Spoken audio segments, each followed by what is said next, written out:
Mister Naik, আমি doctor Surekant পাওয়ার Saint George hospital থেকে এসেছি। ধন্যবাদ এমন সুন্দর এবং আলোকিত বক্তব্যের জন্য। কোরআন ঈশ্বরের বাণী এই বিষয়ের উপর আপনি বলেছেন যে কোরআন আল্লাহর বাণী।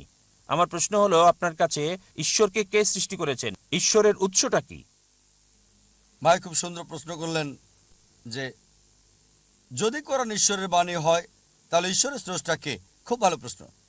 যদি আপনাকে জিজ্ঞেস করি যে আপনার বন্ধু জন একটা সন্তান জন্ম দিয়েছে, আপনি কি বলতে পারবেন সন্তানটা ছেলে না মেয়ে? আপনার বন্ধু জন হাসপাতালে একটা সন্তান জন্ম দিয়েছে, সন্তানটা ছেলে নাকি মেয়ে বলতে পারবেন? অনুমান করে বলেন। না, ছেলে না মেয়ে বলতে পারছি না। সরি, অনুমান করতে পারছি না। চেষ্টা করেন। 50% হলো বলেন। হ্যাঁ, 50 ভাগ, অর্ধেক সম্ভাবনা।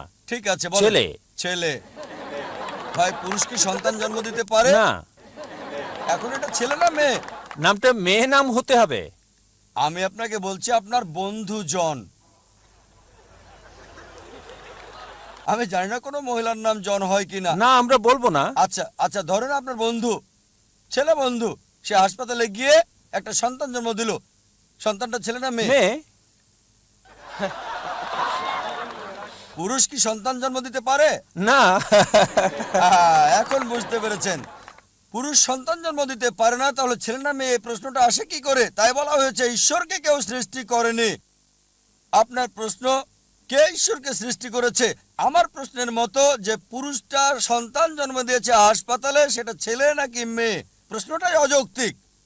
কারণ আমরা জানি যে পুরুষ সন্তান প্রসব করে না, তাহলে ছেলে না মেয়ে এই প্রশ্ন আসে কি করে? তাই বলা হয়েছে ঈশ্বরকে কেউ সৃষ্টি করেনি। প্রত্যেক সৃষ্টির একজন স্রষ্টা থাকে, ঈশ্বরের কোনো স্রষ্টা নেই। তাই নাস্তিকের সাথে তর্কের সময় কখনোই বলি না যে সবকিছুরই স্রষ্টা আছে। আমি বলি প্রত্যেক সৃষ্টির স্রষ্টা আছে, ঈশ্বর কোনো সৃষ্টি নয়। বলা হয়েছে যখনই আমি বলবো ঈশ্বরের স্রষ্টাকে, আর সেই ঈশ্বর নয়। তার সংজ্ঞা হচ্ছে আল্লাহর কোনো স্রষ্টা নেই। আশা করি উত্তরটা পেয়েছেন।